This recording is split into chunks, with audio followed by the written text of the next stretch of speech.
when you were like, how do you hone your voice, for social? I'm like, this has got to be the same way you find your style as a director. That's Ashlene Larson, who runs social media at one of the biggest independent ad agencies in the Mid-Atlantic. She's also married to my business partner, Dave, which means I've had a lot of great marketing conversations with her over the years, and I brought her on because I know that every single one of you feels uncomfortable with sales and putting yourself out there, marketing, because it just feels icky.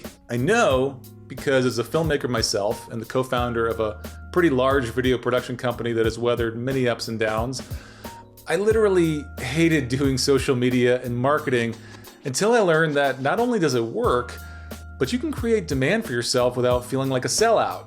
Just like the best restaurants have a wait list, you should have one too, and you can.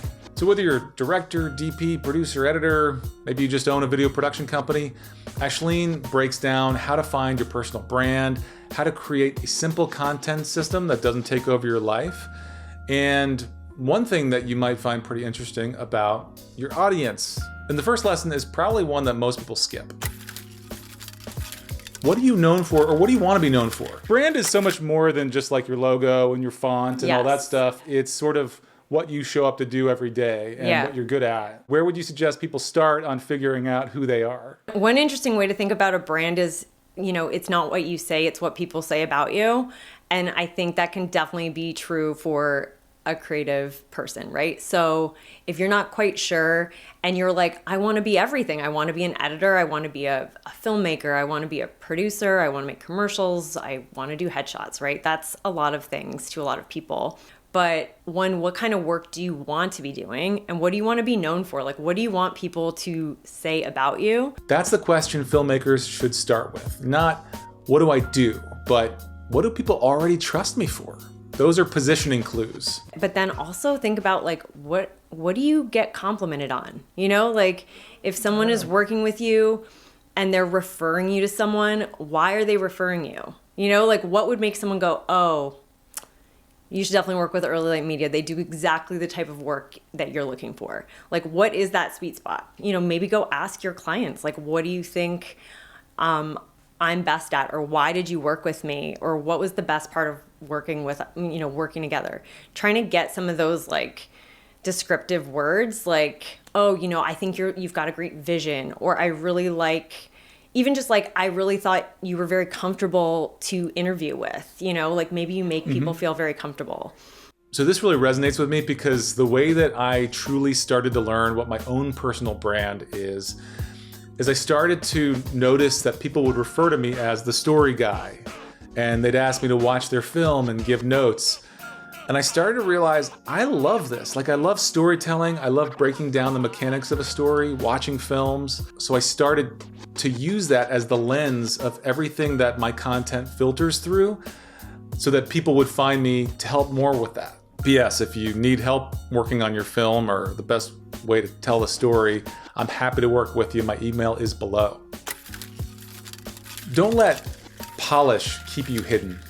One, I think for creatives especially, we're very judgmental of what we're putting out there. And I think no one who is, a professional photographer, videographer, any of these things wants to put out anything that feels like not perfectly finished or maybe not very polished. And that can be a challenge, right, to kind of get over, because one thing we know is social media now is just becoming more and more of this kind of direct to camera content. The more unfiltered, raw content actually performs better. You see this every day when you flip through your feed. You see content creators just speaking to camera, just walking and talking, and it doesn't have to be perfect. And just because you put out content like that doesn't mean you're not also a professional photographer who can also do that work, right? The doing is the hard part. People will put a lot of thought into the, what should I be doing? What should I be saying? Who am I talking to?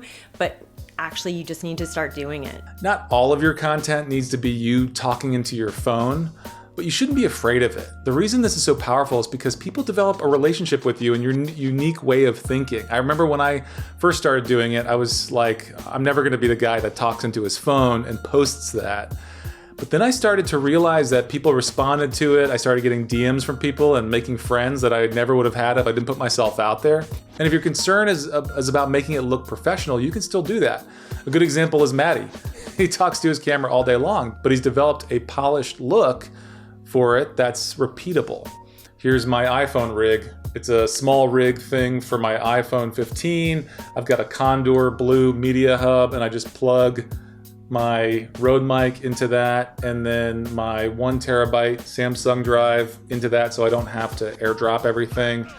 And I have it set up so that I can just literally pick it up and record something and plug it in my computer and upload it. It looks great. It sounds clear. With my iPhone 15, which is already outdated, the cinema mode looks awesome. So there's really no excuse. And I'll put a link to this rig below so that you can try it out for yourself. But edit yourself. I feel like it gets performative after a while. 100%. If it's like vulnerability because you think it's gonna sell, like, no, if it's because it feels just really authentic and you want to, put yourself out there really authentically, and that's okay.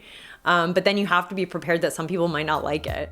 What helps me is I think of my brand just like I would think of a film I'm editing. If you put in everything into your film that you shot, it's gonna be a bad film. The viewer will lose the plot. Keep in what advances the story and be ruthless with what does not help you. So everyone is different. But for filmmakers, I think the sweet spot is this. Just share your version of yourself that helps people understand your creative taste, your judgment, your values, and the way you approach the work. That's it. Just pick one. Where's like a really simple place for people to start that isn't overwhelming but does move the needle somewhat? It's kind of like exercise. Like the best exercise for you is whatever one you'll do, which is something like I had a trainer say to me once, and I was like, okay, like just do the one that you're most likely to do. So if you don't like, camera, speaking to camera, if you don't want to be in video and that's not what you're comfortable doing, maybe don't start with TikTok, If you like writing and you like sharing your thoughts, LinkedIn could be a great place to start. I would just pick one and test it, and you'll quickly start learning like what style of content people resonate with. And I think you can start then honing, what feels right for you.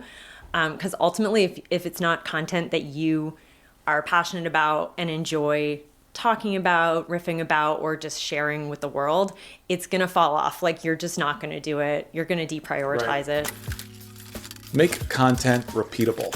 I'm talking with clients, I'm on shoots, I'm editing, I'm working with editors, I'm directing stuff, and I need to get something out every week. What's like a simple, basic cadence that actually works? I think this is where content series become your friend. Come up with like 3 to 5 repeatable content series formats and just commit to doing like one a week. I'm telling you, if you post and repeat, you will start seeing a return on that investment of your time.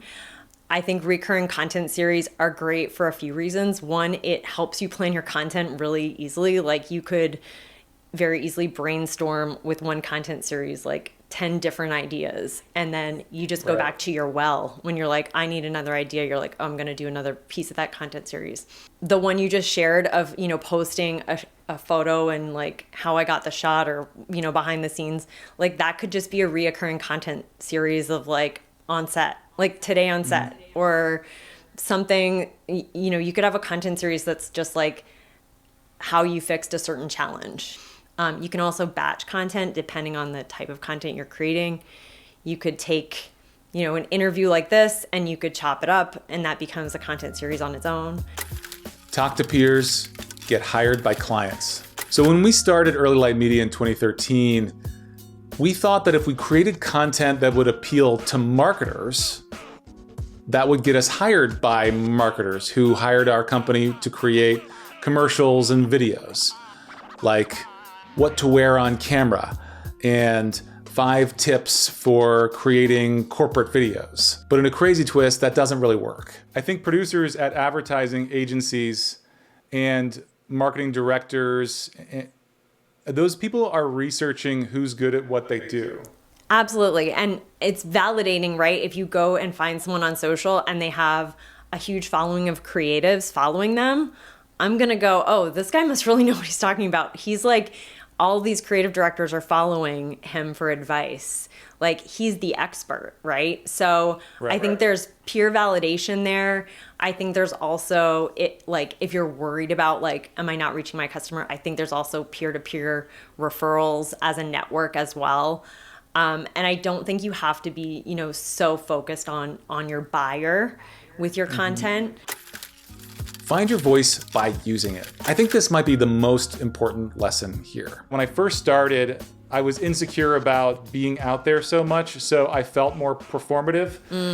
And as I've gotten way more comfortable, I almost have gotten to the place where I can talk to my phone with the same level of comfort that I would talk to a friend or something. So versus like, hey guys, it's Krusty the Clown. Yeah. Two things that came up for me when you were talking. One, I'm not a photographer or videographer, but when you were like, how do you hone your voice, for social? I'm like, this has got to be the same way you find your style as a director or your style as a photographer. Like, you don't just like wake up one day and like feel like I'm going to be known for, black and white cinematic shots, like you arrive there through trial and error and through testing and learning and figuring out what you're good at and figuring out what inspires you and like what people react to and what people want to buy from you. And, all of these things come into that. The only way to do it is to do it. So the whole conversation really comes down to this. Marketing yourself without feeling fake is not about becoming louder or more salesy. It's about becoming easier to understand. If people don't know what you stand for or what you're good at or how you think, they're going to have a hard time remembering you, referring you, or hiring you. So start small, pick one platform, pick one idea you can repeat, talk about the work you actually care about, share what you're learning, share what you're noticing, share the problems you're solving. That's how you find your voice. And that's how people start to understand what you're really about. And if you do need some story or career guidance to figure this stuff out, hit me up for a one-on-one. I'm happy to work with you. And I want to know in the comments, how many of you are avoiding posting right now because you're afraid of what people think of you, you're not polished enough? I'm right there with you. I'm just pushing on through, and you should too.